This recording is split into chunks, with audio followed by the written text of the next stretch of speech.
Today we are going to be taking up the discussion for fixed income. Now, even though fixed income syllabus is split into a large number of readings, in our class also, we generally summarize it into 5 sections. Introduction, valuation, risk return, asset-backed securities, and credit analysis. So, according to those 5 major topics that we discuss in the class, we'll also create 5 mind maps. We'll start first with valuation.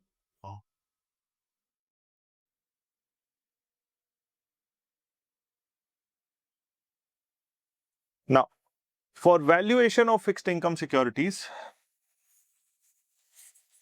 you have 2 sections of our entire discussion. First, we have the concept of bond valuation, which can be done in 2 ways. One is using YTM and the other is using spot rates.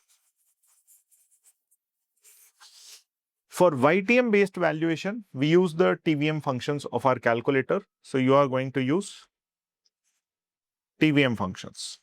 In your books, if they've given any formula for this, you can completely ignore the formula, because so long as you know how to solve it in the calculator, there's no need for any equations or any formulas for you to remember.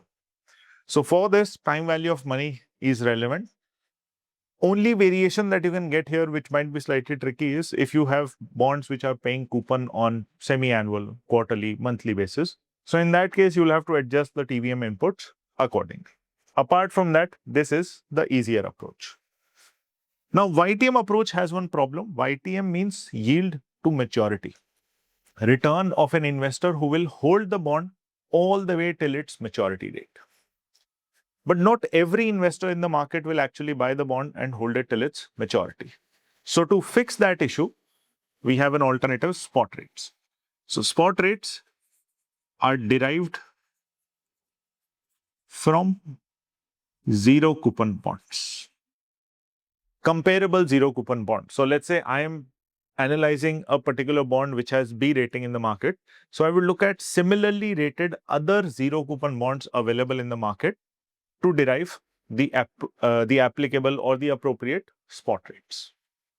So once I have the spot rates, now the calculation is each year's coupon will be discounted by its own respective spot rate. So first year cash flows discounted with 1 year rates. Second year cash flow discounted with 2 year rates, and all the way till the end, 1 plus Sn to the power n. Over here, you won't have any straightforward calculator functions. The only thing that will help you out for this is store and recall functions. So you will have to make sure that you're using store and recall functions here. Beyond that, you'll have to calculate each part manually. Now, along with this section, you should also be able to calculate forward rates, because sometimes you can get a question which has some spot rates given and some forward rates given. So you should be comfortable in doing the calculation with a combination of spot and forward rates. And another calculation which you should be comfortable with is par rates. Par rate is basically calculating coupon to issue bond at par. So in the current market conditions, how much coupon should I pay to the investor every year so that I am able to attract the investors at the par value itself? This is the valuation side of things from the entire bond valuation set of topics. The other half of topics are a bunch of miscellaneous discussions that we take up. In this section for miscellaneous discussions, we have a lot of simple, straightforward calculations. First calculation that we cover is accrued interest,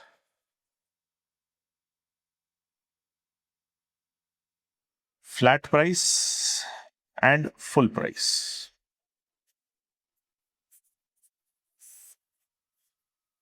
Now, accrued interest, flat price, full price, these are simply pricing conventions. Bonds are a dealer-based security, which means in the market, you don't have a singular exchange. Rather, you have dealers. So issuer will issue the bond to the dealers, and then dealers will then trade the market and essentially deal with the end investor. So for that to happen, same bond may be available with a lot of different dealers, but all of them, because they are competing with each other, can quote different prices. Easiest way to understand a dealer-based market is Forex. If I want to buy dollars today, all the banks, they are Forex dealers, but each of them might quote me a different exchange rate. So same logic exists here. So because bonds are dealer-based security, dealers can quote the prices as per their own pricing conventions. We as analysts should be comfortable with all the commonly used notations. So accrued interest is simply coupon into days by 365. The idea here is, as an investor, if let's say you received the coupon 2 months ago, and after 2 months of time, you now want to sell the bond. You are not selling at a point where company will actually pay you the coupon. But as an investor, you would logically say that if I kept my money invested for 2 more months, you should be receiving the coupon for that period. So whenever you sell the bond in between the reset date means the coupon date. So whenever you sell the bond or you're trading on a bond at some point of time in between the two coupon dates, that is where all of these conventions are relevant, because issuer is not going to pay you extra money. This is happening entirely in the secondary market. So the dealer will start to adjust the price so that when you sell the bond, in that selling price itself, you get a benefit equivalent to 2 months of coupon that you were supposed to receive. All right, let me know if the issue persists again. Yeah. So accrued interest is one way in which the dealer can adjust the price to provide the benefit of the coupon to an investor who's selling in between the reset dates. Another way in which this benefit can be provided is full price, also known as dirty price. Full price is your intrinsic value that we normally calculate using TVM functions. So intrinsic value adjusted as per YTM for days upon 365. The difference in these two conventions is one is adjusting just for coupon. Full price is adjusting for the entire rate of return. YTM includes the effect of coupon also and price change also. So this is much more comprehensive. And lastly, we have flat price, which is full price minus accrued interest. So this was one calculation that we had across the miscellaneous topics. Then another concept that we cover is matrix pricing.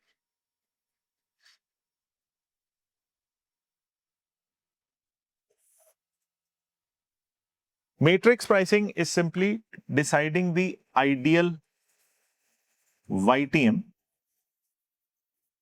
as per comparable bonds. The logic of matrix pricing is very simple. If you want to issue a new security in the market, you have to issue it at rates which would be attractive to the investors. If you issue it at very high rates as an issuer, I am the person who will have to pay that. So my cost goes too high. And if I issue the bonds at very low rates, now investors are not really interested in my security. So I have to strike a good balance. Logic says the balance would be based on what are the current conditions existing in the market. So in the market, similar time period, similar credit rating bonds, whatever rates they are offering, logic says I have to offer similar rates to be at the most competitive. If my goal is simply to attract more investors, I can issue at lower rates, at higher rates. My cost will be high, but I'll get a lot of funds. But the idea is if I raise a lot of funds at a high rate of interest, over a longer period of time, it increases my cost burden a lot. If let's say market rates are 6%, just increasing 1% rate of interest from 6, you make it 7. If it's a 20-year bond, the compounding effect will create a very heavy burden. So the idea is because these are long-term securities, you don't want to pay too much interest also. As an issuer, that is too much cost for you to bear. So this is a basic idea. You look at all the securities in the market, and from them you find out which are matching your credit risk profile. And amongst them also, based on their maturity, you extrapolate the returns. This is one area where we used to apply the concept of linear interpolation. Now, apart from these two, we have money market yields.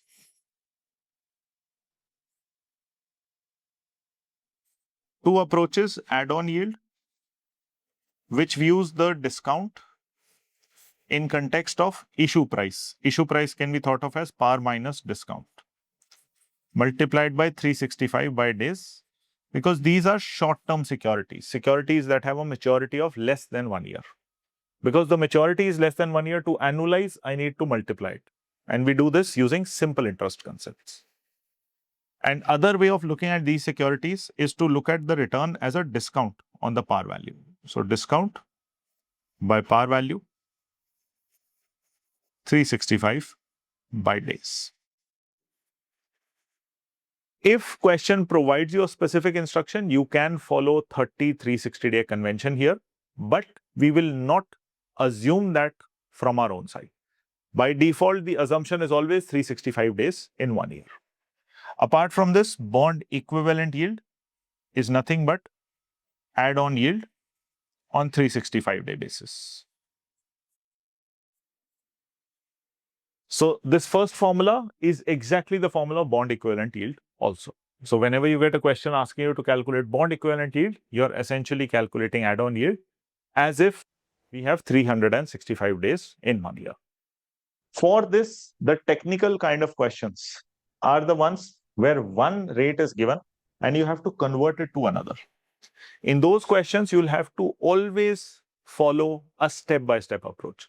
Anytime you try to skip and get to the final answer quickly, you'll end up making mistakes. So if I give you discount yield of a bond, first you have to find out the discount dollar value. So from yield, find out the discount, and then once you have the numbers, then calculate the second one. There is no direct way for you to have a discount rate and somehow make mathematical adjustments and directly get add-on yield, or the other way around.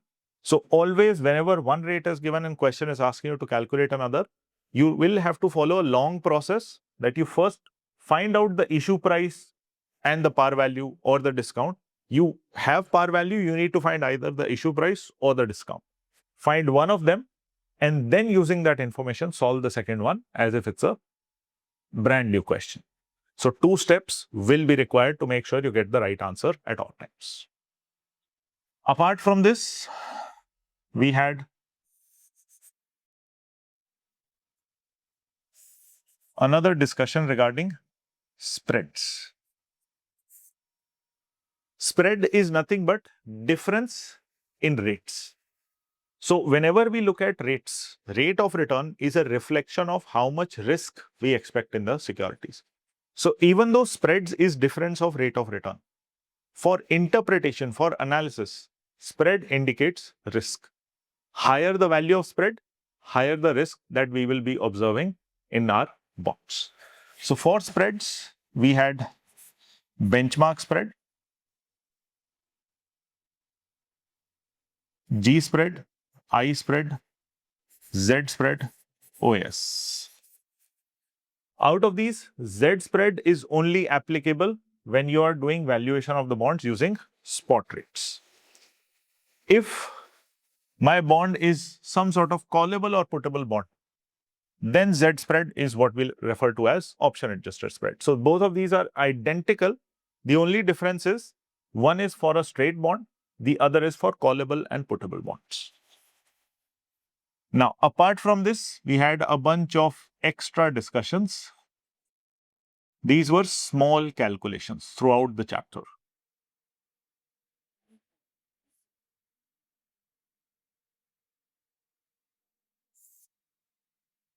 First calculation we had was regarding current yield.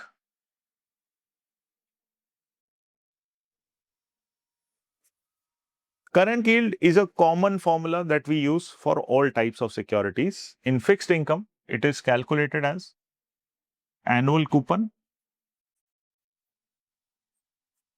upon market price.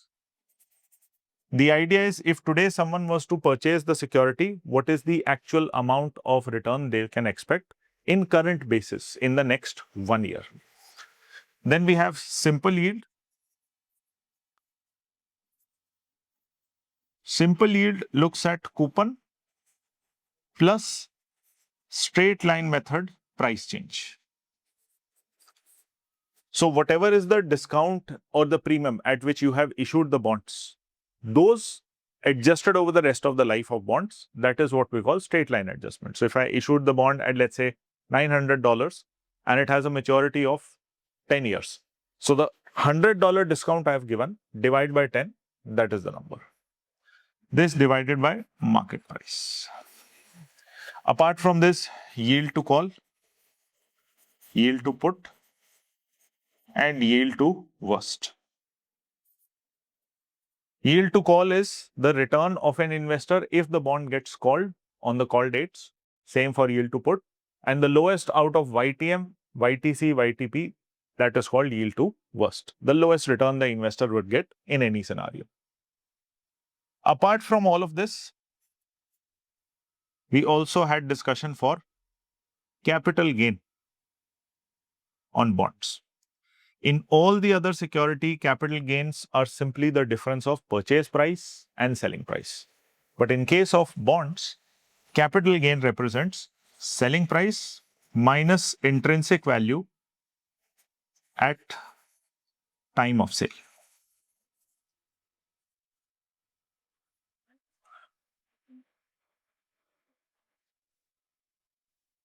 So this covers all of our discussion that we had for fixed income specific to the valuation concepts. So one half of valuation is the actual calculation of bond value, and the other half are these smaller miscellaneous topics. Anyone has doubts or queries with this? So in QD, Yes. the reference rate is the same as MRR. वो दोनों same है? Yes. या अलग-अलग है दोनों? नहीं, same है. Okay. All right. I have not written floating rate bonds here separately because for floating rate bonds at level 1, whatever questions you get, they will always have an inherent assumption that the rate curve is flat. So for the sake of name, it is floating rate bond, but you solve it like a fixed rate bond only. So floating rate is just something you need to be aware of in terms of the name, quoted margin, discount margin. Other than that, calculations remain same. All right. So this is the valuation side of things. Now the second note that we take is for risk and return.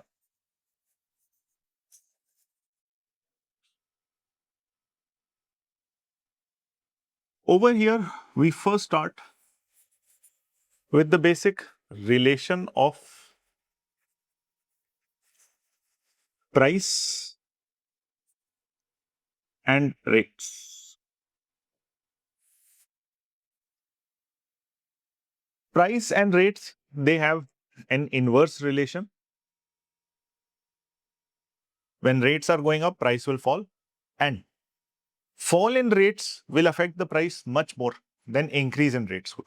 So over here for the mind map, we are writing relation is inverse and it is curved. So it's not a straight line going downwards, it is a slight curvature. Apart from this, we covered coupon effect and we covered the maturity effect. Coupon effect is the idea that low coupon bonds are more sensitive to rate changes because when the coupon is less, most of your money is going to be returned when you get your final par value back. So the dependency of par value tends to increase very high. Maturity effect was the idea that long-term bonds are more risky because the chances of some uncertain events happening is much higher in long-term than it is in short-term. So these were the discussions regarding the relation of price and returns. Now, based on this, we then look for sources of returns. For any security, there are generally three sources.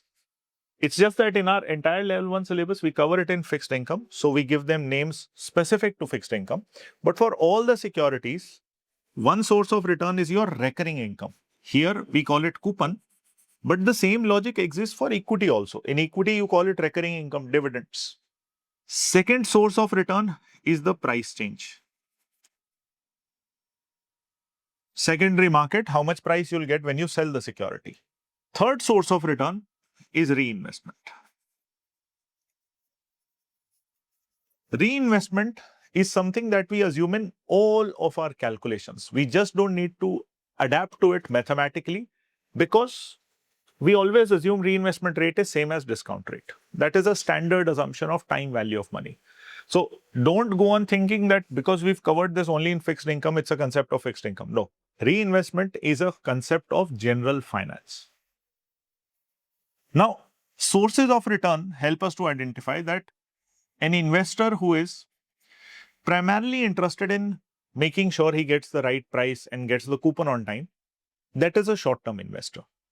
And anyone who is more focused on reinvestment, they are a long-term investor. How do we decide between these two? Macaulay duration. So if Macaulay duration is more than the investment horizon,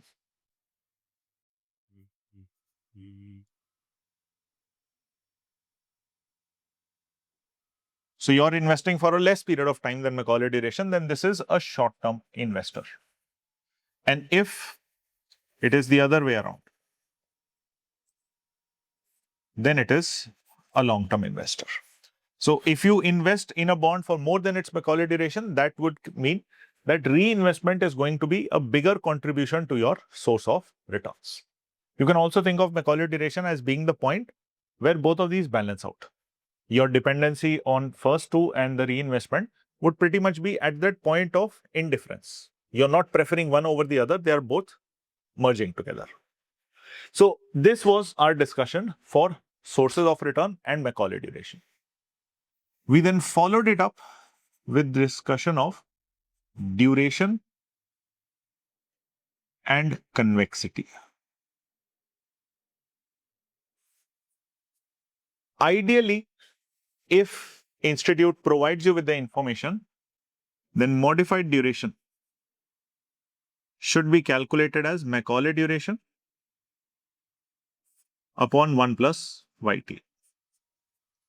But if this is not available, which will be the case most of the times, in that case, you calculate the approximate modified duration as V minus V plus, value when rate fall, value when rates increase, 2V0 change in YT. Always take change in YTM in decimals, even if it is given in basis point, converted to decimals. Similarly, we calculate convexity also. Convexity is V minus V plus 2V0 upon V0 change in YTM square. And lastly, percentage change in price is negative duration change in YTM plus half convexity change in YTM square. So 4 equations that you have to remember. Apart from this, also remember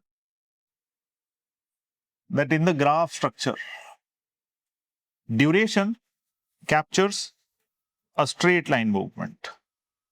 So this is how duration will look like. This blue line is duration. And when you adjust for the curvature, when you look for this distance between a straight line and a curved line, this distance is what we call convexity. So just a small graph to help you recap the full-fledged notes that we took in the class. That duration looks at the relation of price and rate as if it's a straight line going downwards. But actually the line is not straight, it is curved. So when we make a correction for this curvature, that is what we call convexity. Now, apart from all this,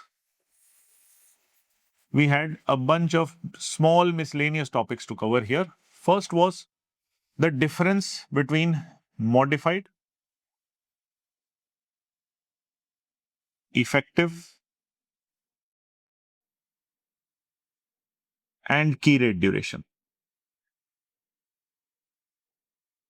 Modified is for change in YTM. Effective is for change in curve. But we are talking about change in curve as a parallel shift.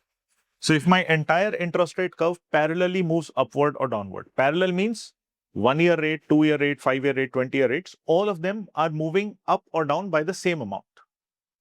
And key rate is also for change in entire curve, but non-parallel.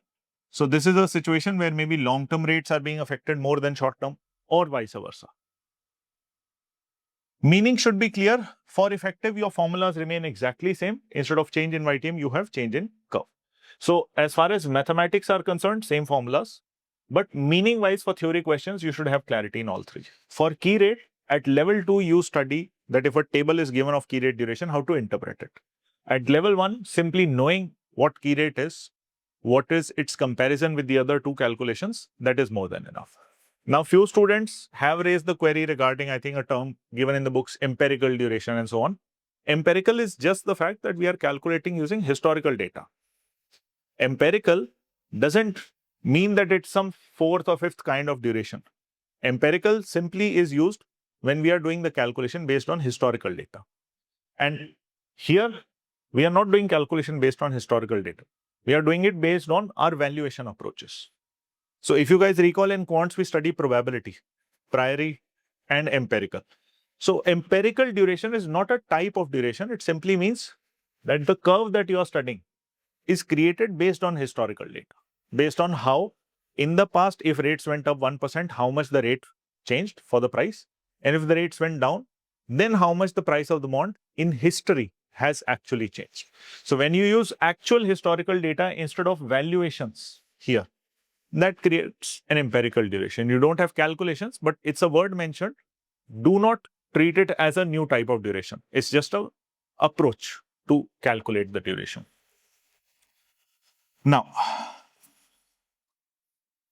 apart from this, we covered money duration, which is simply modified duration multiplied by dollar value of portfolio or the bond. So normally duration is an answer in multiples. If you get duration 5, it means if rate changes by 1%, price will change by 5% opposite direction. So 5 times the movement. But if I don't want to interpret duration in times, but in terms of actual monetary value, then this is how you do the calculation. Sometimes we also multiply it with change in YTM to get a more realistic number. So this will again be in basis point. So the idea is, if duration is given as multiples like 5 times, then ideally we will take this number. But sometimes duration is already given by the question in decimal format. Then you don't need to take the change in YTM. So this gives you the actual dollar value that you may gain or lose when there is a specific change in rates. Then we have price value of basis point.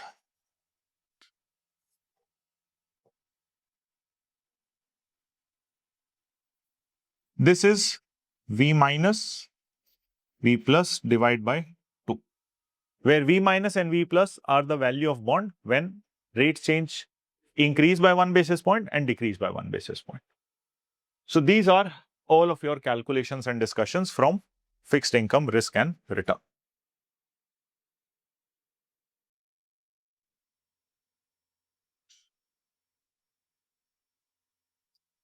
Harsh is asking a query that in case of yield to call, if let's say 2 different time periods are given, callable in 5 years, callable in 8 years, then you'll have to calculate both separately. Both will be yield to call. One is yield to call for 5 years, one is yield to call for 8 years. And when you have to calculate yield to worst, you will compare YTM with both the yield to calls.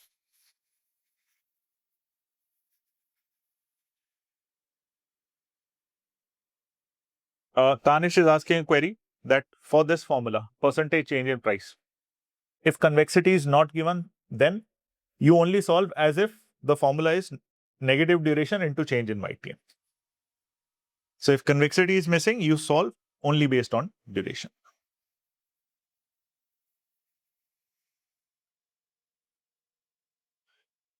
In this formula, you also have to put a sign for change in YTM. In all the other formulas, it's not relevant, but here it is. Any doubts or queries? Sir, can the convexity be negative? It can be for bonds with options. All right.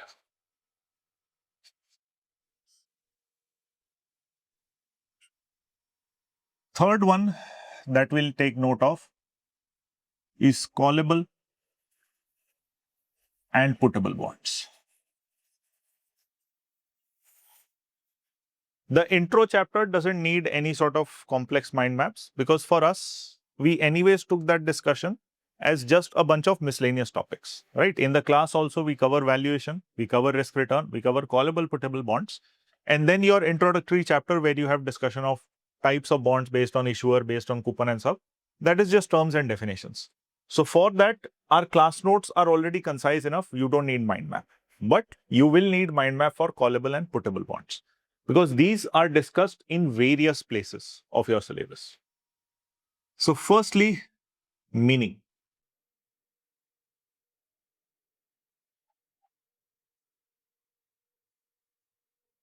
Callable, redeemed early at issuer choice. So if issuer wants, he can redeem the bond before its maturity date. Now, in this case, when will the option be triggered by the issuer? When the rates are falling. Because if market rates are falling, then issuer will prefer that why should I continue to pay a high rate of interest? I'll simply take a new loan from the market at cheaper rates and use that money to repay my old loan, hence the call option. So either when rates are falling or when prices are increasing, because prices and rates have an inverse relation. Putable bonds redeemed early at bondholder choice. Bondholder will prefer to get his money back early if the rates in the market have gone up or if the prices are less.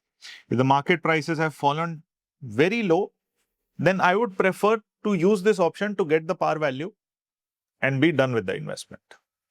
So these are two types of options we attach on top of bonds. Now, beyond this, we had some yield calculations.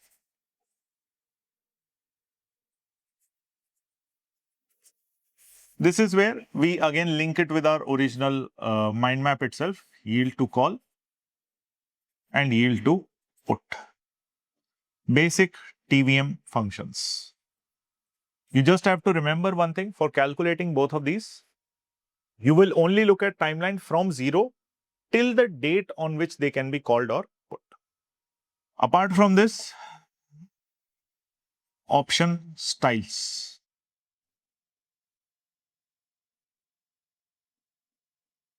Can be European, which will be exercised at a fixed date.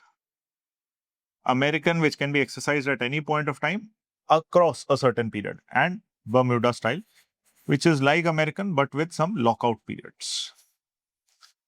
Apart from this, you also should have very good clarity on value of option and value of bond. Based on this basic definition, always remember callable is more risky.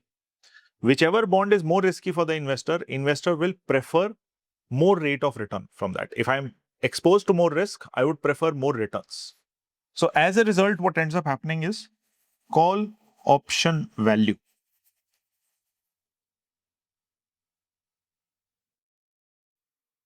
is calculated as straight bond value minus callable bond value. Because to attract investors on the callable bond, which is more risky, I will have to issue it at an even more discount compared to similar straight bond. Similar means all other features other than the call remain exactly same. And put option value is putable bond value minus straight bond value.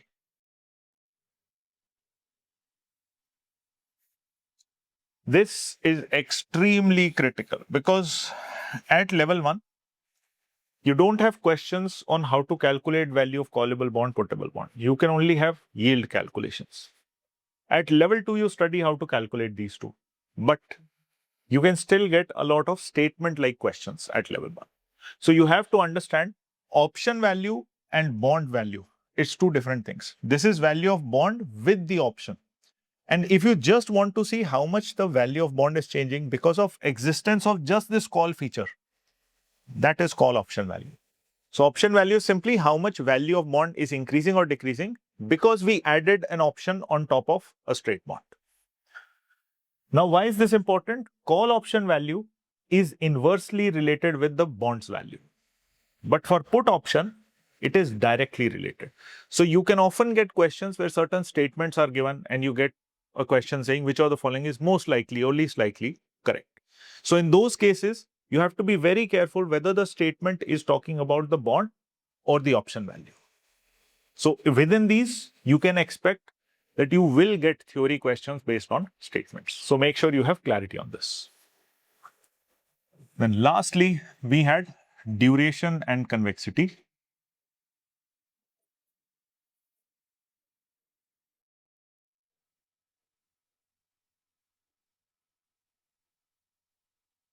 For a normal bond, this is how the graph will look like.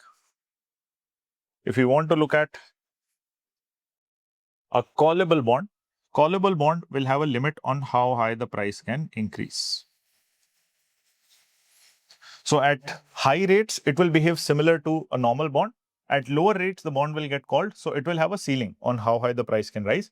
And often the ceiling is going to be the price at which call option can be triggered, call price, not par value, call price. Now, I don't quite remember the name. Someone was just asking about negative convexity. If you look carefully, the original graph, this is called convex. But in the callable bond, you're getting a convex shape in this half, but then it is changing. So this is what we refer to as negative convexity, where your curvature is reverting back. So that's why callable bonds tend to have negative convexity. Putable bonds don't have negative convexity because putable bonds have a floor on how low the prices will fall.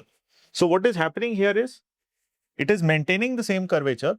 It will just show a very high convexity in this zone. The curvature is increasing very quickly, right?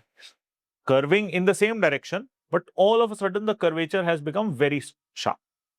So putable bonds will have positive convexity, but it will show a very steep change when it is close to that point where put option will be beneficial if you exercise. And for callable, at that same point, your curvature inverts itself. Hence, you get negative convexity. Any doubts with this? Nimit, just for the purpose of reading. So Nimit is asking a question regarding repo rates.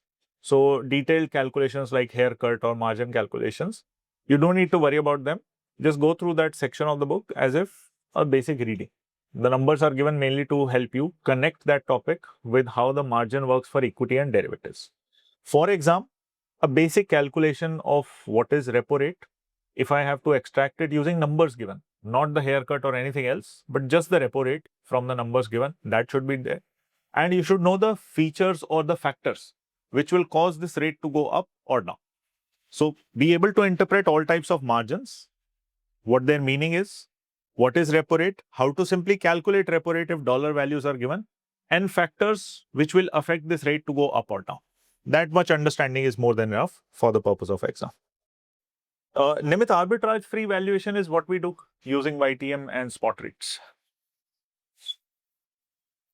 So, wait, this, all the securities that we value using any financial logic or time value of money logic, discounted cash flow approach, all of that generally is called arbitrage free valuation. So, arbitrage free value of bond is value that you arrive using either of these two approaches. Sir, the duration to the zero coupon bonds is just the number of years to maturity, right? That would be Macaulay duration, not duration. Okay. Duration means sensitivity to rates. So the statement you're saying, Macaulay duration of zero coupon bond will be equal to maturity. So that is Macaulay duration. Macaulay duration has the word duration in it, but it actually has nothing to do with the risk. So duration in fixed income means risk. Macaulay duration means time reference. So that is the only duration where we actually talk about time. All right. So apart from these, we have a bunch of small mind maps to take. Do you guys need the mind map for the intro chapters also? For intro chapter in the class notes also, I think we've basically taken the note in the form of flowchart only, where we look at the features of the bonds and based on the features, you have a bunch of names. So that works as a mind map only for that intro section. You just need to know all the different types of bonds based on coupon, based on currency and so on. So terms and definitions. Then we have a chapter for credit risk. In this chapter, you have 4 small discussions. First is basic introduction. What do we mean by credit risk? So credit risk is a combination of 2 things. One is probability of default. What are the chances that the other party will fail to make the payment on time? And then the second half is the loss given default. How much money you may fail to recover or you may actually lose if default actually happens. If you're ever confused, think of loss given default as 1 minus recovery. So when there is default, you may be able to recover some money by selling the collateral. Whatever amount you're not able to recover, that is credit risk. Now, this basic meaning is here at level 1. You have the same chapter at level 2 where you actually do calculations based on this.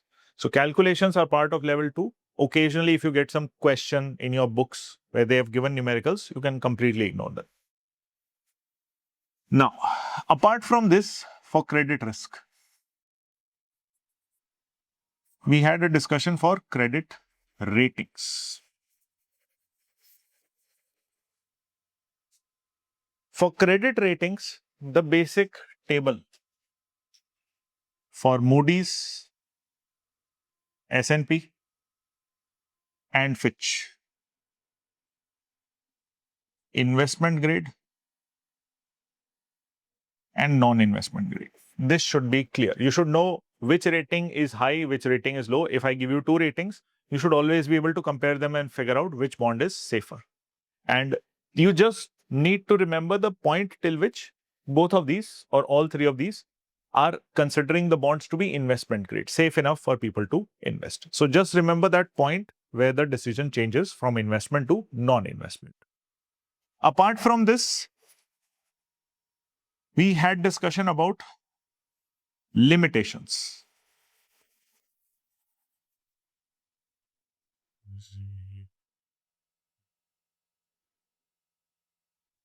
Credit ratings are often laggy because they are not updated in real time. It takes a long time to actually update the ratings. And because of how the rating agencies work, you need the client to pay the fees for you to actually do the entire process of credit reports. So what ends up happening is until the client pays fees again, the rating may not be revised. So often ratings are not representing up-to-date information, they are often representing a lot of historical data. Secondly, historically also we've seen issues with credit rating where there have been human errors or other issues which basically reduce the credibility of these ratings. 2008 financial crisis is a prime example of that. Then, third discussion that we have, this is 4 C's of credit analysis.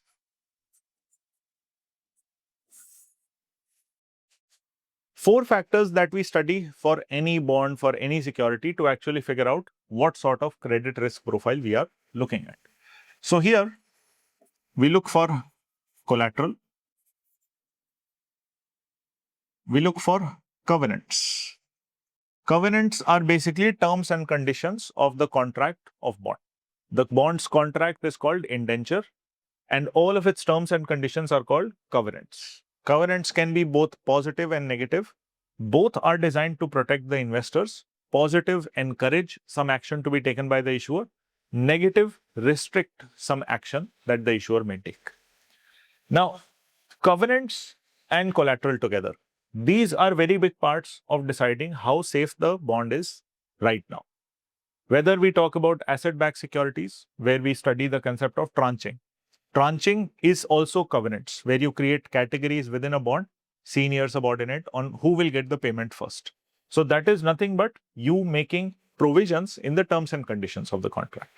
Similarly, we can use credit enhancement methods, whether we do it internally by changing the terms and conditions, by committing more collateral than needed. Sometimes we may also have some external credit enhancements where I get some external party to become a guarantor that if I fail to repay the money on bond, they will basically cover up. So all of those will be covered in the covenants in the bond contract. Now, apart from this, these two tell me how capable the issuer is of repaying the money right now. But bonds are often long term. So I need to know whether the issuer is actually capable of maintaining this collateral and covenants over a long period of time. The logic here is fairly simple. Whoever the issuer is, if it's government, then I want to know about the long-term stability of government. If it's a corporate issuer, then I would like to know whether management has the ability to run the current successful business to even better success in the future or not. So character is a subjective assessment of the party which is responsible for issuing the securities. And last is capacity. Capacity is what we refer to as financial analysis of the issuer. In your books, you have 2 chapters given. One is to study the capacity of government issuers. These need to be linked with your topic of economics, specifically things like fiscal policy. Because if government is issuing bonds, they will make the payment for those bonds based on their income. Their income will come from taxes. So you study the tax policy, the political stability of a country, that is relevant. And for capacity of corporate issuers, this entire reading is to be looked at in context of FSA. Because if it's a corporate entity, then we would often look at the actual financial statements of that company to find out whether they have the capability of continuing all of these features over a long period of time or not.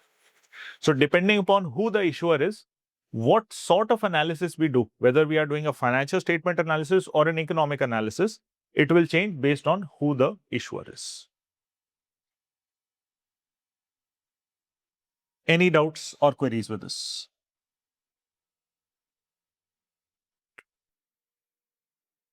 All right. The last mind map we have is asset-backed securities.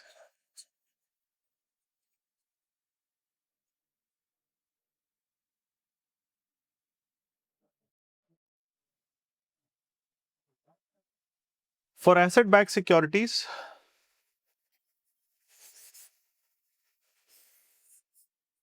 first is you have to be very clear on the structure.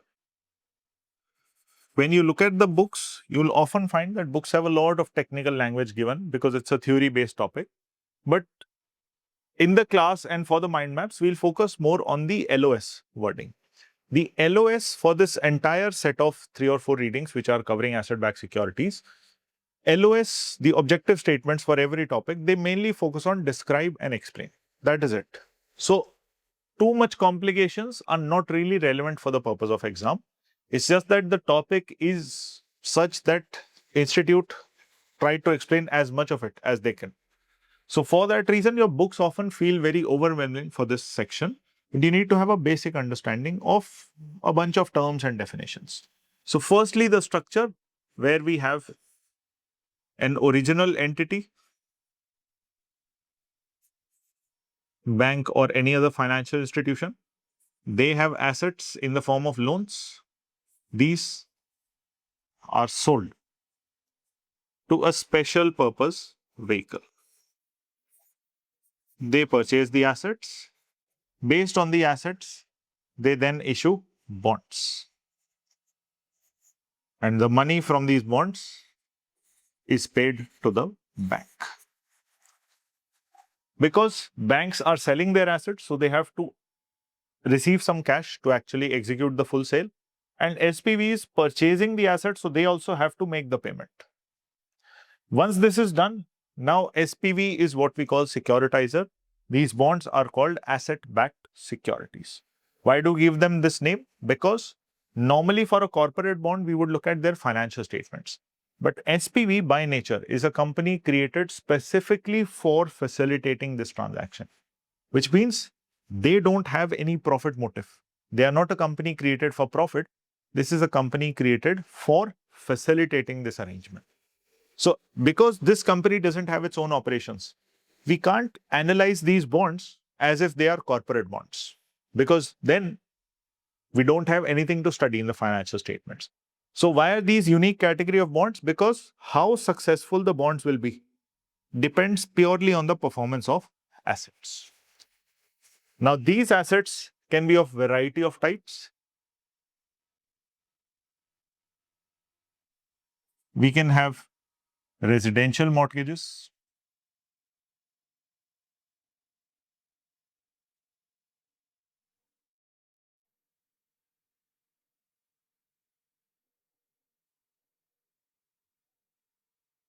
We can have commercial mortgages, auto loans, credit cards, any other loans. In your books, I think they've mentioned a few other loans like green loans and stuff. So environmentally, social or environmentally responsible activities or investments, if they are done using loan, they are referred to as green loans. So any other type of loans also would fall here. And you can also have a fixed income portfolio. So simply a portfolio containing bonds can also be your asset. If this happens, then we often refer to it as collateralized debt obligation, CDO. Now, for all of these types of securities, you face two major types of risk. Risk of default and risk of reinvestment. Depending upon the type of asset, sometimes they have reinvestment risk, sometimes they don't. Because in these cases, the reinvestment risk comes from the fact of prepayments. If there is chance that these people will repay their loan earlier than due date, that creates reinvestment risk. Both of these can be resolved using tranche. So, in reference to our actual class notes, if you wish to manage credit risk using tranching, you will first make the payment to senior so that whatever shortfall of money you have due to defaults, that shortage is to be borne by the subordinate categories. And if your risk is primarily of reinvestment, at the same time, you cannot have both, because reinvestment risk happens when the credit score is very high. People are very capable, so they will repay the loan before the due date. And credit risk happens when the credit scores are low. where people are not in a position to pay the money on time itself. So either one of these would be the predominant risk on your assets. Whichever is more predominant, accordingly, you create the tranches. So for credit risk, you pay first to the seniors. For reinvestment, you pay first to the subordinates. In reinvestment, the idea is, if I get the money back early, I will have to return the money back to investors early. Now investors are not sure whether they'll get the same rate of return in the market as they were getting in the bond. So to make sure that investors have their money invested in this bond for the time which we committed, we'll give first payment to subordinates so that money of senior tranche is invested for its original maturity. Tranching is simply a way of managing the risk of different profiles. It doesn't give any immunity from risk. Any doubts or queries with all these mind maps of fixed income? All right. Just confirm one thing. Any link has been shared with you guys for these notes that we're taking? No. All right. In your WhatsApp groups, I'll ask the team to send it. In the meanwhile, all of you who are in the meeting chat, just stay here for a couple of minutes. Just check this link. At the moment, this link should have the previous two notes on it.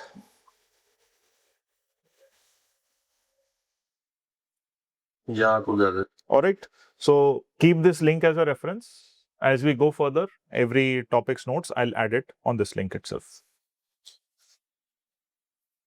Drop me a message.